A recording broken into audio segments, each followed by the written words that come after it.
بسم اللہ الرحمن الرحیم۔ آج کی اس ویڈیو میں ہم بات کریں گے حضرت ابراہیم علیہ السلام کا پورا واقعہ کہ حضرت ابراہیم علیہ السلام کہاں پیدا ہوئے اور انہوں نے اسلام کے خاطر کیا کیا مشکلات کو سہا۔ اس کے علاوہ آپ کو یہ بھی بتائیں گے کہ حضرت ابراہیم علیہ السلام کی قوم پر مچھروں کا کون سا عذاب اللہ کی طرف سے نازل ہوا تھا۔ حضرت ابراہیم علیہ السلام اللہ تعالیٰ کے فرمانبردار بندوں اور جلیل القدر انبیاء میں سے تھے۔ مشکل سے مشکل حالات بھی وہ حق اور صرف اللہ کی عبادت اور اطاعت پر قائم رہے۔ ان کے زمانے میں لوگ پتھر اور لکڑی کے بنے ہوئے بتوں کی پوجا کرتے تھے۔ وہ ستاروں، سیاروں، چاند اور سورج کی بھی پرستش کرتے تھے۔ تو ان میں سے اکثر لوگ اپنے بادشاہوں اور حکمرانوں کے سامنے سجدہ بھی کرتے تھے۔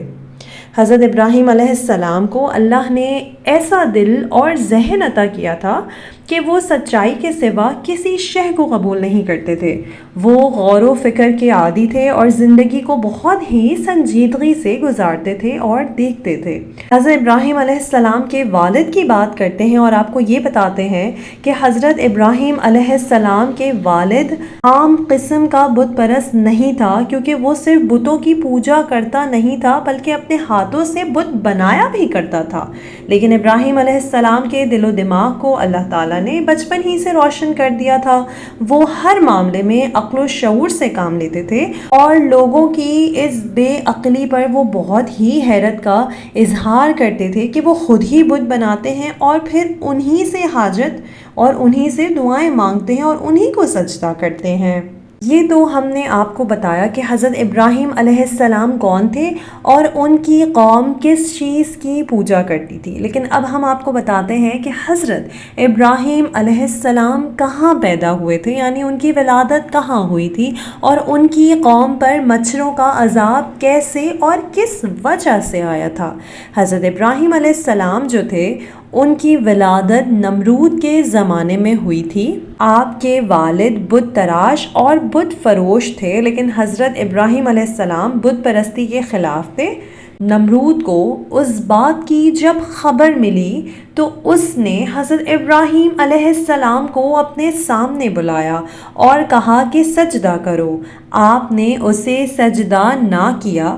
پوچھنے پر بتایا کہ میں اپنے پروردگار کے سوا کسی دوسرے کو سجدہ نہیں کرتا۔ نمرود نے پوچھا تیرا پروردگار کون ہے؟